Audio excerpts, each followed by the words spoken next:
Hello मेरे लाडलो, मैं आपका अपना रोहित कुमार सोनी। आज अपन एक ऐसे कॉलेज के बारे में डिस्कस करने वाले हैं बेटा, जिसका ट्यूशन फीस जीरो है।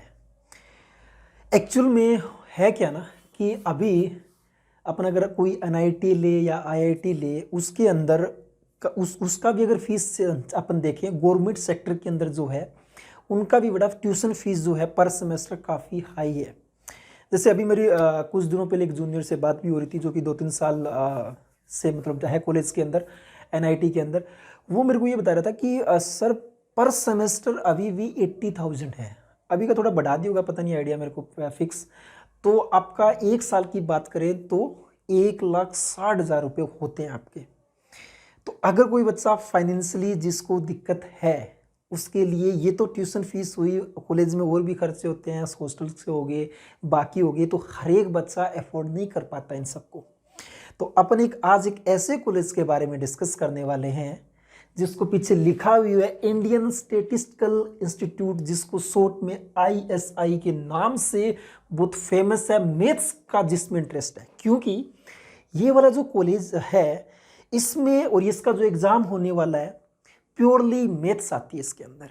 अगर कोई मैथ्स लवर है, अगर जिसका मैथ्स में बहुत ज़्यादा इंटरेस्टेड है, जो चाहता है कि उसको आगे चल के मैथ्स में रिसर्च करनी है, आगे चल के मैथ्स ही पढ़ना है, उसको 3 साल हो, क्योंकि इसमें ऑनर्स डिग्री रहता है, बैचलर डिग्री रहती है, बीटेक नहीं होता है 4 साल टाइप का, इसमें 3 साल की डिग्री रहती है। तो मैं बात करने वाला हूँ इस कोर्स के बारे में। इस कोर्स के बारे में बात करने का एक मुद्दा मेरा तो यही था कि इसके अंदर कोई ट्यूशन फीस नहीं है, नो ट्यूशन फीस। तो अगर कोई बच्चा जिसको फाइनेंशियली दिक्कत है और अच्छी खासी पकड़ है मैथ्स पे, तो मैं बोलूँगा बेटा इसकी तरफ जाओ। नो डाउट जो आपका IIT NIT में प्लेसमेंट होता है अच्छे खासे लेवल का होता है, अच्छी प्रोफाइल पे इसका प्लेसमेंट होता है, क्योंकि इसकी सीट्स है बहुत कम है। एकदम क्रीम जो बच्चे होते हैं ना इंडिया के, वो वाले बच्चे यहाँ पे आते हैं। 50 सीट्स बी मैथ्स में होती है, 50 सीट बी स्टेट्स में होती है। बी मैथ्स बी स्टेट्स क्या है मैं बताऊंगा डिटेल में। इस वीडियो में अपन सब कुछ इसके बारे में डिटेल में डिस्कस करने वाले हैं। यहाँ पे मैं 2 पॉइंट पहले क्लियर कर दूं, इसका कोई ट्यूशन फीस नहीं रहता है। दूसरा, इसकी खास बात क्या है ना, अगर आपका इस कॉलेज में एडमिशन हो जाता है ना, अच्छे खासे आपका अगर पकड़ है मैथ्स पे, तो आपको वो क्या है ना, स्टाइफंड बोलो या फिर फेलोशिप जिसको बोलो, इसके नाम पे भी आपको 3,000 पर मंथ देते हैं।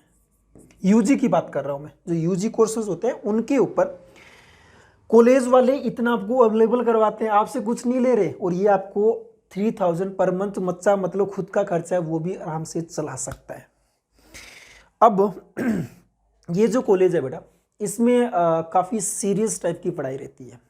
बच्चों को हर एक जो आपके सेमेस्टर रहते हैं 3 साल में, आपको अच्छे से क्लास लेक्चर नोट्स अच्छे से फॉलो करने पड़ते हैं।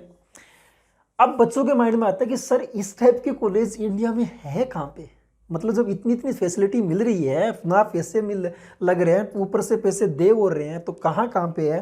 तो पहला क्वेश्चन तो अपने माइंड में यही आता है कि इसकी लोकेशन कहाँ पे है।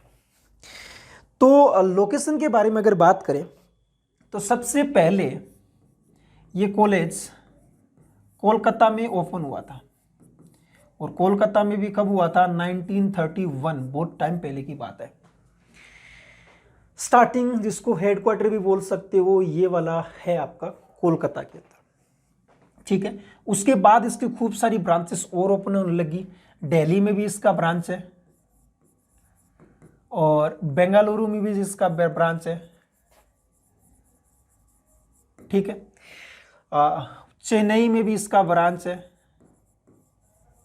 और बाकी अगर बात करें एक जगह है गिरिडीह, बाकी तो फेमस जगह थी गिरिडीह, एक झारखंड का एक डिस्ट्रिक्ट है, काफ़ी अच्छा डिस्ट्रिक्ट, गिरिडीह के अंदर भी है। और पुणे एंड तेजपुर, शायद जड भी लिख सकते हैं, ये लोकेशंस है। इन इतनी लोकेशंस पे अभी ये सारे के सारे ISI कैंपस है। लेकिन अगर मैं बात करूं यूजी कोर्स के लिए, तो यूजी कोर्स अपन को 2 लोकेशन वालों पे मिलता है। कहाँ? एक तो बेंगलोर वाले पे मिलेगा, बेंगलोर वाले पे कौन सा मिलेगा, बेंगलोर वाले पे मिलता है bachelor in maths, B maths जिसको शॉर्ट में बोलते हैं। और कोलकाता वाले पे कौन सा मिलता है, कोलकाता वाले पे मिलता है bachelor in state, bachelor in state. Kolkata वाला जो कैंपस है उस पे अवेलेबल है बैचलर इन स्टेट, बेंगलुरु वाले पे बैचलर इन मैथ्स। ये दो दो कोर्स अवेलेबल है। बाकी आपका बैचलर डिग्री के बाद मास्टर्स डिग्री भी होती है, वो बाकी जो कैंपस है उनमें भी होगा और इन वाले कैंपस में भी अवेलेबल रहता है। ठीक है, तो पहला चीज तो आपके माइंड में ये क्लियर होना चाहिए कि लोकेशन कहाँ कहाँ है। ठीक है, दूसरा चीज ये किस टाइप की डिग्री देता है। नॉर्मल क्या होता है ना, आईआईटी एनआईटी में अपन जाते हैं तो अपन को बीटेक का डिग्री मिलता है 4 साल का, है ना, आपने 8 सेमेस्टर रहते हैं। इसके अंदर आपको ऑनर्स डिग्री मिलता है, मतलब 3 साल का। ठीक है, इसके अंदर ये दोनों रहता है, बैचलर इन स्टेट्स और बैचलर इन मैथ्स, दोनों का दोनों जो है ये 3 इयर्स का प्रोग्राम होता है बेटा। ये भी 3 इयर्स का होता है, ये भी 3 इयर्स का होता है। अब थोड़ा सा बच्चों के माइंड में आता है कि सर इन दोनों में क्या डिफरेंस है। Bachelor of states, bachelor of maths में ज़्यादा डिफरेंस नहीं है। आपके फाइनल ईयर में जाके 1 या 2 जस्ट सब्जेक्ट में फर्क आएगा, बाकी पूरे के पूरे टाइम आपका दोनों का कोर्स डिटो सेम टाइप का चलता है। क्यों? क्योंकि अगर आपको इसमें आपको फाइनल ईयर में जाके स्टैटिक्स के कुछ आपको आपके सब्जेक्ट्स आते हैं वो क्लियर किए जाते हैं, बाकी मैथ्स वाले की कोडिंग चलता है। आगे चलकर अगर आपको मास्टर्स करनी है स्टेट्स के अंदर, आप चाहते हो कि तो आप बैचलर ऑफ स्टेट्स लिए तो उस वो वाला बच्चा भी ज्वाइन कर सकता है, एम बी मैथ्स वाला भी जा सकता है। मतलब आगे चल के ये 2 कोर्स और होते हैं, M maths, masters in maths, masters in stats. ये आपके अगेन मास्टर्स डिग्री है तो 2 साल का रहता है, 2 इयर्स का प्रोग्राम रहता है। ये भी 2 इयर्स का प्रोग्राम रहता है। यहां तक ठीक था कि डिग्री कौन कौन सी ये लोग अवेलेबल करवाते हैं। फिर उसके बाद आता हूं मैं सीट्स की, कि कितनी सीट्स अवेलेबल है इन कॉलेजेस के अंदर। यहां मैं बता दूं बेटा, सीट्स रियली बहुत कम सीट्स है, कंपटीशन एकदम टफ लेवल का रहता है। एकदम जो क्रीम बच्चे होते हैं इंडिया के, जो धुरंधर होते हैं मैथ्स वाले, वही यहाँ पे पहुंचते हैं। बट इसका ये है ना कि ये इतना इस एग्जाम के बारे में ज़्यादा लोगों को पता नहीं होती है, ज़्यादा मतलब आइडिया नहीं होता है। क्योंकि normal JEE main JEE advance का एग्जाम तो इतना फेमस है, हर एक बच्चे को जो 12th में पढ़ रहा है या 11th में पढ़ रहा है, 9th 10th में सबको आइडिया रहता है, सब कोचिंग वाले। इस एग्जाम के बारे में इतना नहीं है वो आइडिया, तो कम बच्चों को आइडिया है। तो अगर आप दोगे एग्जाम तो कोई मतलब अगर अच्छी खासी पकड़ है तो मैं बता रहा हूँ बहुत अच्छा होने वाला है। सीट्स में बात करें तो इसमें 2 टाइप के बच्चों को वो बिठाते हैं। पहला तो आप लोग ये जो आईएसआई है वो खुद एक एंट्रेंस एग्जाम कंडक्ट करवाता है, उस एग्जाम के बारे में अपन बात करेंगे। ये आईएसआई का खुद के एग्जाम्स होते हैं, 2 एग्जाम्स होते हैं, वो कंडक्ट करवाता है वो वाले बच्चे। और प्लस में दूसरा जो आईएनएमओ इंटरनेशनल मैथ्स ओलंपियाड, जो बच्चे ये वाला एग्जाम करते हैं, बहुत हाई लेवल का एग्जाम होता है बड़ा ये मैथ्स में, इंटरनेशनल मैथ्स ओलंपियाड जो अवार्डी होते हैं, जो इंटरनेशनल मैथ्स ओलंपियाड अवार्डी होते हैं, उनको कोई एग्जाम नहीं देना पड़ता। सुनो मेरा पॉइंट ध्यान से, आईएनएमओ वाले स्टूडेंट्स हैं उनको कोई एग्जाम नहीं देना पड़ता, उनको डायरेक्ट इंटरव्यू में बुलाते हैं वो कॉलिंग करके। बाकी जो बच्चे हैं जिनको चाहता है आईएसआई में एडमिशन लेना, वो एक आईएसआई का एक एंट्रेंस एग्जाम होता है, उस एग्जाम को देते हैं और दोनों बच्चों का फिर इंटरव्यू रहता है। ठीक है, और फिर आपके जाके सीट्स वहां पे मिल जाती है। टोटल आपके 50-50 सीट्स रहती है, 5 स्टूडेंट इनमें से सेलेक्ट कर लेते हैं वो। तो टोटल बात करें, ये मैंने डाटा लिया है बेटा 2020 का डाटा लिया है, उसमें किस किस टाइप से था उसके हिसाब से बता रहा हूं मैं। बी स्टेट्स के अंदर 55 टोटल सीट थी, बी मैथ्स में भी 55 थी। जनरल कैटेगरी के ये आपको अलग अलग कर रखे हैं, ओबीसी का अलग, एससी एसटी जनरल, ईडब्ल्यूएस मैं इधर हो जाता हूं, और जनरल जो हैंडीकैप्ड है वो एक अलग अलग कैटेगरी बना हुआ है। अलग अलग कैटेगरी के लिए अलग अलग सीट है, गवर्नमेंट का है ना, सेंट्रल गवर्नमेंट की मतलब वहां से चलता है। तो ऑब्वियसली कैटेगरी तो डिसाइड होगी, ये कैटेगरी वाइज सीटें डिसाइड कर रखी है। और ये 2 टाइप से आप इन सीट्स पे पकड़ कर सकते हो। अगेन बोल रहा हूं बेटा, जो बच्चा जेई मेंस या जेई एडवांस का नाम लूंगा यहाँ पे मैं, है ना, जो बच्चा जेई एडवांस की सीरियस प्रैक्टिस कर रहा है, मैथ्स में रियली इंटरेस्टेड है और थोड़ा फाइनेंशियली दिक्कत आ रहा है नहीं आ रहा है, वो सेकंड मैटर है। अगर आप मैथ्स में इंटरेस्टेड हो वो फर्स्ट मैटर बोलूंगा मैं, तो आप इस एग्जाम को एक बार दो। अरे ठीक है, आपको एडमिशन लेना नहीं लेना वो अलग बात है, लेकिन इंडिया लेवल पे आपका मैथ्स में क्या लेवल है वो आपको रियली पता लगेगा। देखो मेरे को ना, मैं जब एग्जाम दिया था, मेरे को इस एग्जाम के बारे में लिटरली कोई आइडिया नहीं था, मैंने पहले इसका नाम भी नहीं सुना था। ठीक है, अभी कुछ बच्चों के मैसेज आ रहे थे ग्रुप पे, तब देखा, तब जाके मतलब 1-2-3 साल पहले आइडिया लग गया था कॉलेज में जाने के बाद में। मेरे को अगर पहले पता था ओबियसली मैं इस एग्जाम को एक बार देता जरूर 2013 के अंदर। आगे चलते हैं। दूसरा, अब मेन चीज, इस कॉलेज में एडमिशन कैसे मिलेगा सर? तो एडमिशन का मैंने अभी थोड़ी देर पहले ही बता दिया था कि एक तो आईएसआई खुद एक एंट्रेंस एग्जाम कंडक्ट करवाता है, दूसरा जो आईएनएमओ अवार्डी स्टूडेंट्स हैं वो वाले, और प्लस उन दोनों का मिलके होता है इंटरव्यू। मैं इंटरव्यू के बारे में भी बताऊंगा कैसे कैसे इंटरव्यू होते हैं बच्चों के। मैंने एक जूनियर से बात भी किया था प्रॉपर तरीके से, और उन्हें सब डिटेल अपने ले रखी है। तो ये इसका एक पैटर्न रहता है एडमिशन का। ठीक है, सबकी कट ऑफ के बारे में डिस्कस करेंगे। उसके बाद कोई भी एग्जाम होता है ना, उसकी एलिजिबिलिटी क्राइटेरिया कुछ होता है, मतलब वो फिक्स करते हैं कि यार ये बच्चे तो होने ही चाहिए, ऐसे नहीं कि कोई भी बच्चा आगे देगा। तो एलिजिबिलिटी क्राइटेरिया इनका बहुत इजी है। इन्होंने सिंपल सा बोल रखा है कि बच्चा 12th पास होना चाहिए, और वो भी सब्जेक्ट 2 सब्जेक्ट कंपल्सरी है। कौन कौन से? बच्चे के पास मैथ्स तो होना ही चाहिए, प्लस में एक और लिखा हुआ था कि बच्चे का पास इंग्लिश सब्जेक्ट भी होना चाहिए। ये दोनों सब्जेक्ट रहती है वैसे बच्चे के पास, है ना। एलिजिबिलिटी क्राइटेरिया में इसमें कोई मार्क्स के बारे में डिसाइड बोला नहीं हुआ है कि आपके इतने मार्क्स आएंगे तभी आपको, मतलब ऐसे होता है ना कि मेंस में कर देते 75% वाला, ऐसा कुछ नहीं है। आपका जस्ट बोला हुआ है इसमें जस्ट मैथ्स और इंग्लिश 2 सब्जेक्ट आपके पास होने चाहिए 12th पास के अंदर। ठीक है, ओके, तो ये तो हो गया एलिजिबिलिटी क्राइटेरिया। एग्जाम पैटर्न, यहां बेटा ध्यान से मेरी बातें सुनना, ये सबसे मेन पॉइंट है इसको समझने के लिए, ये अपना डिसाइड करेगा। तो एक एक पॉइंट मेरा ध्यान से सुनते जाइएगा। मैं बात कर रहा हूं एग्जाम पैटर्न यूजी वाले स्टूडेंट्स के लिए, जो अभी आपका जो एग्जाम होने वाला है उस टाइप के बच्चों के लिए बात करने वाला हूं। इसमें 2 टाइप के एग्जाम होते हैं यूजी के बच्चों के लिए, एक तो यूजी ए होता है, एक यूजी बी होता है। थोड़ा ऊपर लिख देते हैं, एक यूजी ए होता है, एक यूजी बी होता है। मतलब यूजी के लिए एक तो फर्स्ट एग्जाम ए और बी, इस टाइप से नाम दे दिया। जो यूजी एग्जाम होता है वो अपना पेपर 1 है, और ये मॉर्निंग शिफ्ट के अंदर रहता है आपका, मॉर्निंग शिफ्ट के अंदर रहता है। मोस्टली अगर टाइम का बात करें तो 10:30 टू 12:30 का टाइमिंग रहता है, 2 आवर्स का।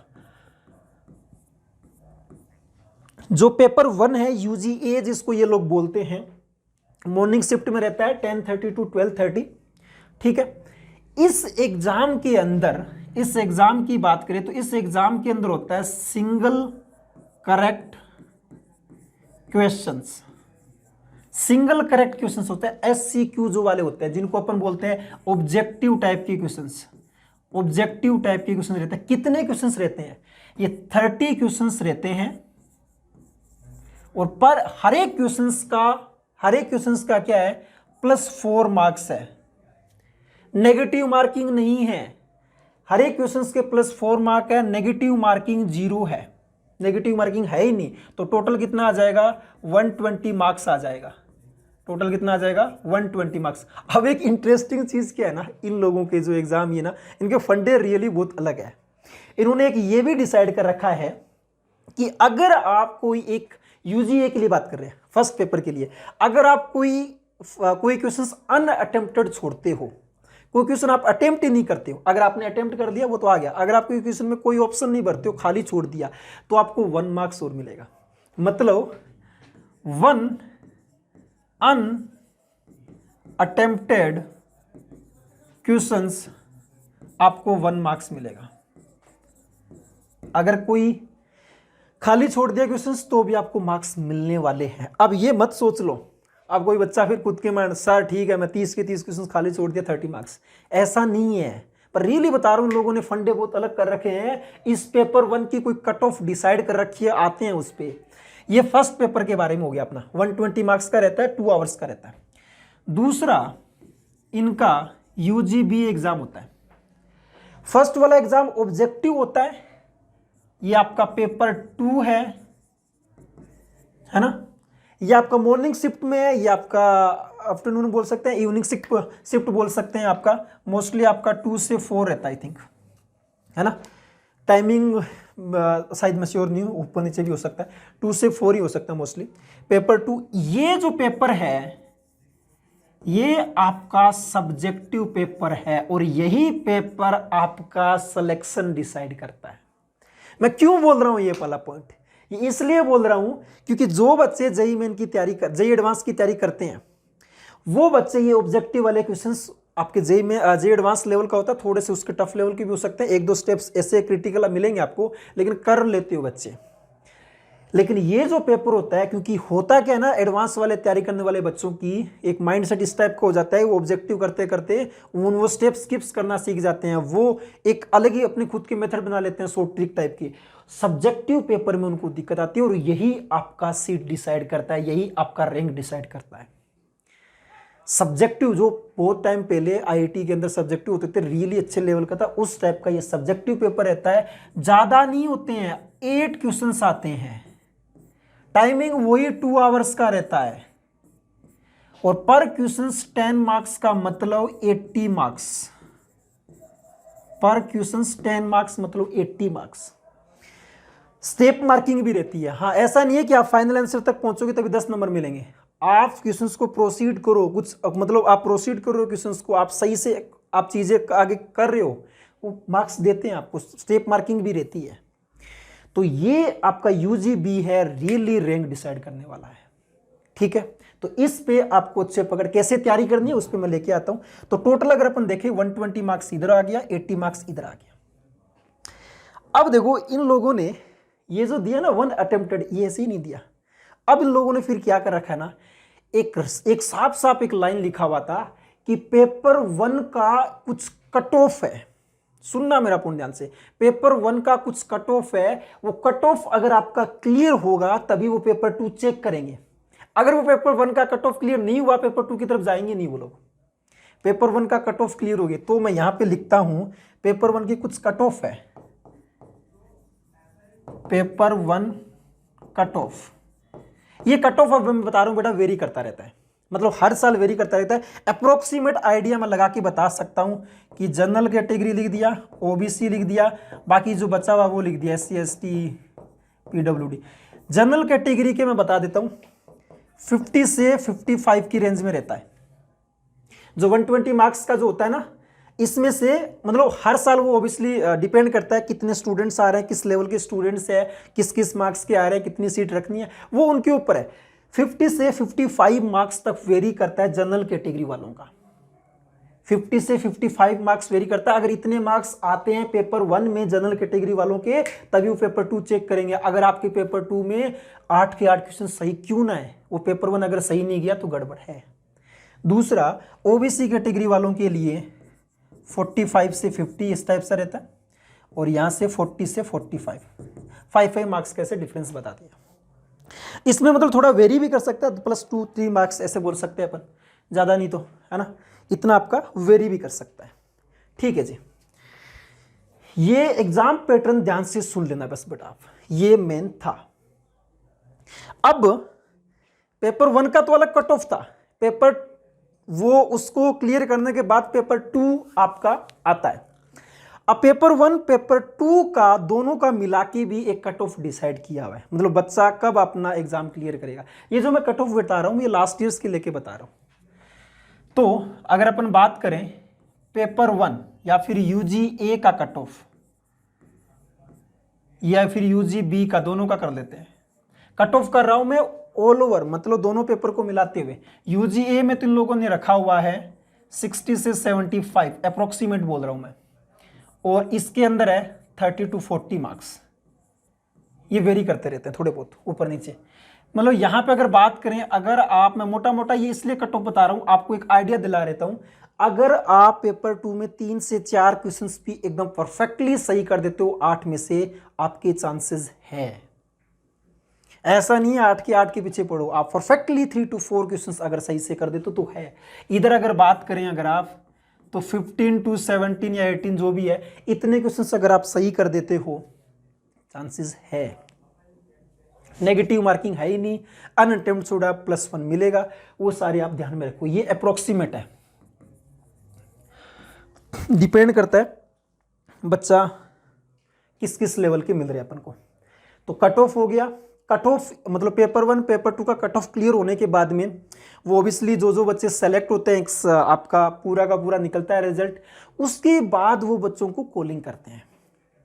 ठीक है, तो क्या करेंगे वो, जो बच्चे ISI एंट्रेंस एग्जाम वाले हैं, प्लस में मैं ये बार बार लिखता हूं जो INMO अवार्डी है, दोनों के लिए वो एक इंटरव्यू लेते हैं, और इंटरव्यू के लिए आपके पास कॉल आएगा अगर आप सेलेक्टेड होते हो तो। ठीक है, इंटरव्यू ऐसे नहीं नॉर्मल इंटरव्यू है, इसके भी मार्क्स डिसाइड है। 20 मार्क्स का होता है बेटा, ये भी आपका 20 मार्क्स का रहता है, 20 मार्क्स का ये इंटरव्यू रहता है। अब मैंने एक जूनियर से बातचीत किया, तो उसने मतलब ये पूछना चाह रहा था कि इंटरव्यू में वो एक्चुअली करवाते हैं क्या, मतलब क्या क्या क्वेश्चंस पूछते हैं मोस्टली। तो मेरे को तो ये सुनने को मिला कि पहले आपकी एक पूरी मैथ्स की टीम बैठी रहती है, धुरंधर होते हैं मैथ्स के, है ना। ऑब्वियसली आप जाते हो, आपसे पहले एक फेवरेट, ये मतलब उनका एक है पैटर्न, आपसे एक फेवरेट टॉपिक पूछेंगे वो। अब फेवरेट टॉपिक आप बेटा ऐसा डिसाइड करो कि जिसमें अगर वो लोग कोई भी क्रॉस क्वेश्चंस करे, आप एटलीस्ट उस क्रॉस क्वेश्चंस को थोड़ा सा सिंप्लीफाई करने की ट्राई कर पाओ। मतलब कोई भी अगर वो क्वेश्चंस करे, ऐसे नहीं आप चुप बैठे हो, आप कोई ना कोई थोड़ा बहुत आंसर देगो या फिर पूरा आंसर दो तो बहुत ही बढ़िया है। तो पहला पॉइंट तो ये रहता है। उसके बाद वो कुछ कुछ क्वेश्चंस और पूछते हैं मैथ्स में, ठीक है, वो वाला चीज रहता है, और 20 मार्क्स इसके लिए डिसाइड होता है। और एक चीज और लिखा हुआ था कि क्या था कि अगर आपका इंटरव्यू में हो जाता है तो आपके जो आने जाने का जो भी खर्चा रहता है वो भी ये लोग अवेलेबल देते हैं, आपको करवाते हैं अवेलेबल, है ना, पैसे वैसे मिलते हैं इसमें। ठीक है, तो ये चीज था। दूसरा, अब बच्चे एडमिशन हो गया, एडमिशन होने के बाद में अपने को ये लगता है कि इसका प्लेसमेंट कैसा है ना, मतलब इस एग्जाम में कैसा कैसा प्लेसमेंट जाता है। तो उसके लिए बता दूं बेटा मैं कि जो अपने बैचलर कोर्स थे, बी मैथ्स था और जो बी स्टेट था, ये जो दो थे, ये जो यूजी वाले कोर्स है उनके लिए नो कैंपस प्लेसमेंट। आप बोलोगे सर क्या हुआ, बहुत हवा बना रही थी इसकी, और ये क्या बोल दिया आप, कैंपस प्लेसमेंट। हाँ, ये जो यूजी के बच्चे होते हैं उनके लिए कोई कैंपस प्लेसमेंट नहीं है। आप अगर आगे मास्टर्स डिग्री करोगे उनके लिए कैंपस प्लेसमेंट है। उनका अगर आप मास्टर्स डिग्री करते हो, मास्टर्स जो डिग्री होती है उनका बहुत अच्छा प्लेसमेंट है। अगर मैं लास्ट ईयर के डाटा के बारे में बात करूं, अगर मैं हाईएस्ट के बारे में बात करूं बेटा, तो आपका गया था 31.5 लाख पर एनम, और अगर मैं एवरेज का बात करूं तो ये था 18.5। बहुत अच्छी पोजीशन पे आपको जॉब मिलते हैं। Statistical analyst, financial analyst, business analyst, data scientist, data analyst, बहुत अच्छी पोस्ट पे है। बैंक के अंदर जो फाइनेंशियली होते हैं जो लोग, उनके लिए पोस्ट होती है। मतलब बहुत ही हाई प्रोफाइल की जॉब मिलती है आपको।